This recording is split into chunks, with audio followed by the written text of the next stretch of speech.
Hello all, ನಮಸ್ಕಾರ ಎಲ್ರಿಗೂ. Welcome back to my channel. ನಾನು ನಿನ್ನೆ IBPS ಕ್ಲರ್ಕ್ ಫುಲ್ ನೋಟಿಫಿಕೇಶನ್ ಬಿಟ್ಟಿದ್ದಾರೆ. ಇವತ್ತು ಅದ್ರ ಬಗ್ಗೆ ಡೀಟೇಲ್ ಆಗಿ ಹೇಳ್ತೀನಿ. ಮೊದಲನೇದಾಗಿ ವೇಕೆನ್ಸಿ ನೋಡೋದಾದ್ರೆ ಓವರ್ ಆಲ್ 11,000 ಪ್ಲಸ್ ವೇಕೆನ್ಸೀಸ್ ಇದೆ. ಆ್ಯಂಡ್ ಕರ್ನಾಟಕಕ್ಕೆ 1,414 ವೇಕೆನ್ಸಿ ಅಂತಿದೆ. ಆ್ಯಂಡ್ ಯೂನಿಯನ್ ಬ್ಯಾಂಕ್ ಅವರು ಇನ್ನೂ ವೇಕೆನ್ಸಿ ಬಿಟ್ಟಿಲ್ಲ, ಅಂದರೆ ಅನೌನ್ಸ್ ಮಾಡಿಲ್ಲ. ಸೊ ಅವ್ರು ಬಿಟ್ಟ ಮೇಲೆ ಇದು ಜಾಸ್ತಿ ಆಗೋ ಚಾನ್ಸಸ್ಸು ಇರುತ್ತೆ. ಸೊ ವೇಕೆನ್ಸಿ ಏನಾಗುತ್ತೆ, ಇನ್ನು ಎಕ್ಸಾಮ್ ಟೈಮ್ ಬರೋ ಅಷ್ಟೊತ್ತಿಗೆ ಜಾಸ್ತಿ ಆಗ್ಬೋದು, ಕಮ್ಮಿ ಆಗ್ಬೋದು, ಈ ಥರ ವೇರಿ ಆಗ್ಬೋದು. ಬಟ್ ಕರ್ನಾಟಕಕ್ಕೆ ಒಳ್ಳೆ ವೇಕೆನ್ಸಿ ಇದೆ.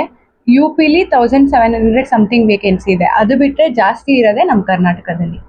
ಅಪ್ಲೈ ಮಾಡೋಕ್ಕೆ ಡೇಟು ಇವತ್ತಿಂದ ಶುರು, 1st August. ಎಲ್ಲಿ ತನಕ ಇರುತ್ತೆ ಅಂದರೆ ಅಂತ ಹೇಳಿದ್ರೆ 21st August ತನಕ ನಿಮಗೆ ಅಪ್ಲೈ ಮಾಡೋದಕ್ಕಿರುತ್ತೆ. ಆ್ಯಂಡ್ ಪ್ರಿಲಿಮ್ಸು ಅಕ್ಟೋಬರಲ್ಲಿ ಅಂತ ಮೆನ್ಷನ್ ಮಾಡಿದ್ದಾರೆ, ಮೇನ್ಸ್ನ ಡಿಸೆಂಬರಲ್ಲಿ ಅಂತ ಮೆನ್ಷನ್ ಮಾಡಿದ್ದಾರೆ. ಆ್ಯಂಡ್ ಡೇಟ್ ಇನ್ನೂ ಕನ್ಫರ್ಮ್ ಆಗಿ ಹೇಳಿಲ್ಲ. ಆ್ಯಂಡ್ ಏಜ್ ಬಂದ್ಬಿಟ್ಟು minimum 20 years and maximum 28 years. ಇದು ಆ್ಯಸ್ ಆನ್ ಯಾವಾಗಿಂದ ಯಾವಾಗ ತನಕ ಅಂತ ಹೇಳಿದ್ರೆ 2 August 1998 ಇಂದ 1st August 2006 ಈ ಡೇಟ್ ಆಫ್ ಬರ್ತ್ ಇಂದ ಈ ಡೇಟ್ ಆಫ್ ಬರ್ತ್ ತನಕ ಇರೋರು ಅಪ್ಲೈ ಮಾಡ್ಬೋದು. ಇನ್ನು ಏಜ್ ರಿಲ್ಯಾಕ್ಸೇಷನ್ ನೋಡೋದಾದ್ರೆ ST SC ಅವ್ರಿಗೆ 5 years, OBC NCL ಅವ್ರಿಗೆ 3 years, PWD ಅವ್ರಿಗೆ 10 years. ಆ್ಯಂಡ್ ಎಜುಕೇಷನ್ ಕ್ವಾಲಿಫಿಕೇಷನ್ ಬಗ್ಗೆ ನೋಡೋದಾದರೆ ಗ್ರ್ಯಾಜುಯೇಷನ್ ಕಂಪ್ಲೀಟ್ ಆಗಿರಬೇಕು. ಆ್ಯಂಡ್ ನಮಗೆ ಈ ಕರ್ನಾಟಕದಲ್ಲಿ ಅಪ್ಲೈ ಮಾಡ್ತಿರೋದ್ರಿಂದ ಕನ್ನಡ ಅರ್ಥ ಆಗಬೇಕು, ಮಾತಾಡೋದಕ್ಕೆ ಬರಬೇಕು, ಓದೋಕ್ಕೆ ಬರಬೇಕು, ಬರೆಯೋಕ್ಕೆ ಬರಬೇಕು. ಇನ್ನು ಕಂಪ್ಯೂಟರ್ ಸರ್ಟಿಫಿಕೇಟ್ ರಿಲೇಟೆಡ್ ನೋಡೋದಾದರೆ ನಮಗೆ ಅದು certificate diploma degree in computer ಇರಬೇಕು. ಆ್ಯಂಡ್ ಹಾಗೆಯೇ ಅದಿಲ್ಲ ಅಂತ ಹೇಳಿದ್ರೆ ನಾವು ಹೈಸ್ಕೂಲಲ್ಲಿ, ಕಾಲೇಜಲ್ಲಿ ಅಂದರೆ PUC ಈ ಥರದ್ರಲ್ಲಿ ಇನ್ಸ್ಟಿಟ್ಯೂಟ್ಗಳು, ಡಿಗ್ರಿ ಈ ಥರದ್ರಲ್ಲಿ ಅದನ್ನು ಸಬ್ಜೆಕ್ಟ್ ಆಗಿ ಓದಿರಬೇಕು ಅಂತ ಮೆನ್ಷನ್ ಮಾಡಿದ್ದಾರೆ. ಅದಾದಮೇಲೆ ಸರ್ಟಿಫಿಕೇಟ್ನ ಹೇಗೆ ಅಪ್ರೂವ್ ಮಾಡ್ತಾರೆ ಅಂತ ಹೇಳಿದ್ರೆ ಅದು ಗೌರ್ಮೆಂಟ್ ಅವ್ರ ಇನ್ಸ್ಟಿಟ್ಯೂಟ್ ಏನಿರುತ್ತೆ ಅದು ವೆರಿಫೈ ಮಾಡಿರೋದ್ರಲ್ಲಿ ನಾವು ಹೋಗಿ ಕಲಿತು ಸರ್ಟಿಫಿಕೇಟ್ ತೊಗೊಂಡಿದ್ರೆ ಅದು ವ್ಯಾಲಿಡಿಟಿ ಇರುತ್ತೆ ಅಂತ ಅರ್ಥ. ಸೊ ಇದು ಯಾವ್ದ್ಯಾವ್ದೆಲ್ಲ ಇದೆ ಅಂತ ನನಗೆ ಅಷ್ಟೊಂದು ಐಡಿಯಾ ಇಲ್ಲ. ಅದಕ್ಕೆ ನಾನೇನು ಮಾಡ್ತೀನಿ, ಆಲ್ರೆಡಿ ಸುಮಾರಷ್ಟು ಜನ ವಿಡಿಯೋ ಮಾಡಿದ್ದಾರೆ. ಇವಾಗ ಅವ್ರು ಹೇಳಿರ್ತಾರಲ್ವಾ, ಆ ಇನ್ಸ್ಟಿಟ್ಯೂಷನ್ ಅಂಡರಲ್ಲಿ ಬರುತ್ತಾ ನಿಮ್ಮದು ಸರ್ಟಿಫಿಕೇಟ್ ಮಾಡಿಸಿರೋದು ಅಂತ ನೀವು ಒಂದ್ಸತಿ ನೋಡ್ಬೋದು. ಬಿಕಾಸ್ ಸುಮಾರಷ್ಟು ಇನ್ಸ್ಟಿಟ್ಯೂಟ್ಗಳು ಇರುತ್ತೆ ಕಂಪ್ಯೂಟರ್ ಸರ್ಟಿಫಿಕೇಟ್ ಕೊಡೋದು.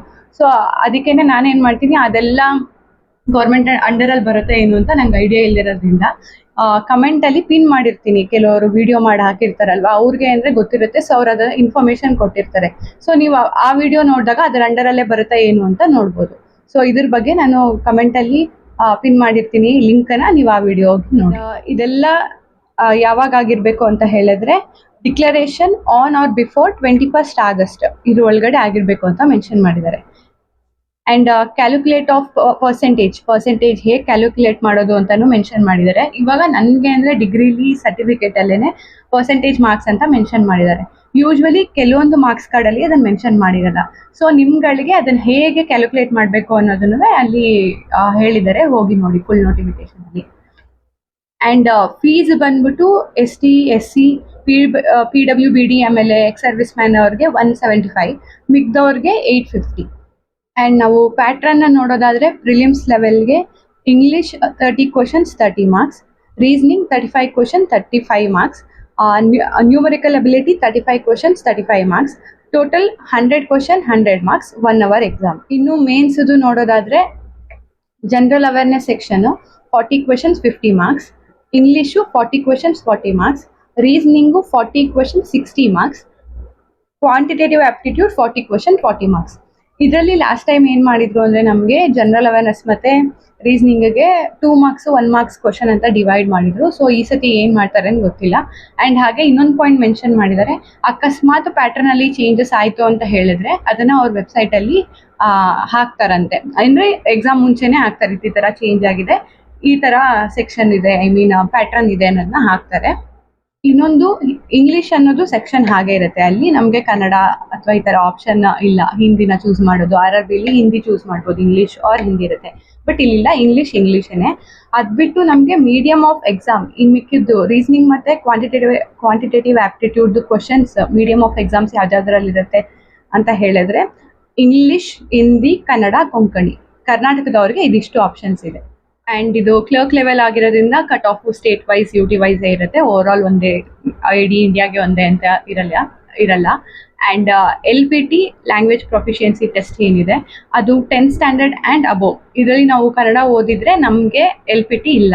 ಬಟ್ ಕೆಲವರು ಬೇರೆ ಸ್ಟೇಟ್ ಅವ್ರು ಅಪ್ಲೈ ಮಾಡ್ತಾರೆ ಆ್ಯಂಡ್ ಕೆಲವರು ಕನ್ನಡ ಓದೇ ಇರಲ್ಲ ಅಲ್ವಾ, ಸ್ಕೂಲಿಂದ ಕಾಲೇಜ್ ತನಕ ಬರೋ ತನಕನೂ, ಅಂಥವ್ರು LPT ಕೊಡಬೇಕಾಗುತ್ತೆ. ಆ್ಯಂಡ್ ಹಾಗೆಯೇ DV ಮತ್ತು ಎಕ್ಸಾಮ್ ಟೈಮಲ್ಲಿ ನಾವು ಏನೇನು ಡಾಕ್ಯುಮೆಂಟ್ಸ್ ಎಲ್ಲ ತೊಗೊಂಡು ಹೋಗಬೇಕು ಆ್ಯಂಡ್ ಎಕ್ಸಾಮ್ ಟೈಮಲ್ಲಿ ಹೇಗಿರಬಾರ್ದು ಥರ ಇನ್ಸ್ಟ್ರಕ್ಷನ್ಸ್ ಎಲ್ಲ ಏನು ಮಾಡಿದ್ದಾರೆ ಎಲ್ಲನೂ ಡೀಟೇಲ್ ಆಗಿ PDF ಅಲ್ಲಿ ಕೊಟ್ಟಿದ್ದಾರೆ. ಒಂದ್ಸತಿ ಹೋಗಿ ನೋಡಿ. ಆ್ಯಂಡ್ ನಾನು ಫುಲ್ ನೋಟಿಫಿಕೇಶನ್ ಲಿಂಕ್ನೂ ನಾನು ಕಮೆಂಟಲ್ಲಿ ಪಿನ್ ಮಾಡಿರ್ತೀನಿ. ಆ್ಯಂಡ್ ಎಕ್ಸಾಮ್ ಸೆಂಟರ್ಸ್ ಬಂದು ನಮ್ಮ ಕರ್ನಾಟಕದಲ್ಲಿ ಬೆಂಗಳೂರು, ಬೆಳಗಾವಿ, ಕಲಬುರ್ಗಿ, ಹುಬ್ಳಿ, ಧಾರವಾಡ, ಮಂಗಳೂರು, ಮೈಸೂರು, ಶಿವಮೊಗ್ಗ ಮತ್ತು ಉಡುಪಿ ಪ್ರೀ ಮತ್ತು ಮೇನ್ಸ್ಗೆ.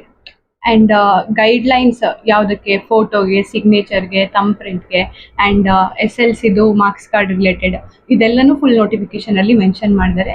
ಕರೆಕ್ಟಾಗಿ ಓದಿ, ಬ್ಲ್ಯಾಕ್ ಇಂಕಲ್ಲಿ ಇರಬೇಕು ಅಂತ ಹೇಳಿದರೆ ಬ್ಲ್ಯಾಕ್ ಇಂಕಲ್ಲೇ ಮಾಡಿ. ಆ್ಯಂಡ್ ಏನೇನೆಲ್ಲ ಅವ್ರು ಇನ್ಸ್ಟ್ರಕ್ಷನ್ ಮೆನ್ಷನ್ ಮಾಡಿರ್ತಾರೆ ಅದೇ ಥರ ಬರೀರಿ.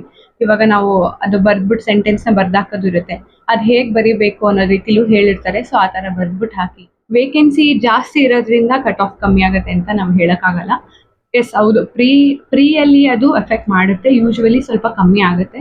ಬಟ್ ಮೇನ್ಸಲ್ಲಿ ನಾವು ಯಾವುದೇ ಕಾರಣಕ್ಕೂ ಇಷ್ಟು ವೇಕೆನ್ಸಿ ಇದೆ ಫುಲ್ಲು ಕಮ್ಮಿ ಬರುತ್ತೆ ಅಂತ ಹೇಳೋಕ್ಕಾಗಲ್ಲ. ನೀವು ನಿಮ್ಮ ಬೆಸ್ಟ್ನ ಕೊಡಬೇಕಾಗುತ್ತೆ. ಇದಕ್ಕೆ ಏನೇನು ಫ್ಯಾಕ್ಟರ್ ಎಫೆಕ್ಟ್ ಮಾಡುತ್ತೆ ಅನ್ನೋದನ್ನು ಹೇಳ್ತೀನಿ ನಾನು. ಅದಕ್ಕಿಂತ ಮುಂಚೆ 2024ಅಲ್ಲಿ 2025ಅಲ್ಲಿ ಏನು ವೇಕೆನ್ಸಿ ಇತ್ತು, ಕಟ್ ಆಫ್ಸ್ ಏನಿತ್ತು ಅಂತ ನೋಡೋಣ. ಇದು ನಾನು ಅಪ್ರಾಕ್ಸಿಮೇಟ್ ಆಗಿ ಹೇಳ್ತಿರೋದು, ಅಂದರೆ ಗೂಗಲಲ್ಲಿ ಸರ್ಚ್ ಮಾಡಿ ಅಡ್ಡದವರೆಲ್ಲ ಹಾಕಿರ್ತಾರಲ್ಲ ಅದರಲ್ಲಿ ನೋಡಿದ್ದೀನಿ. ಕೆಲವೊಂದ್ಸತಿ ಇದು ವೇರಿ ಆಗಿರೋ ಚಾನ್ಸಸ್ ಇರುತ್ತೆ. ಒಂದು ಅಂದಾಜಲ್ಲಿ ಅಂತ ಇಟ್ಕೊಳ್ಳಿ ಇದನ್ನು.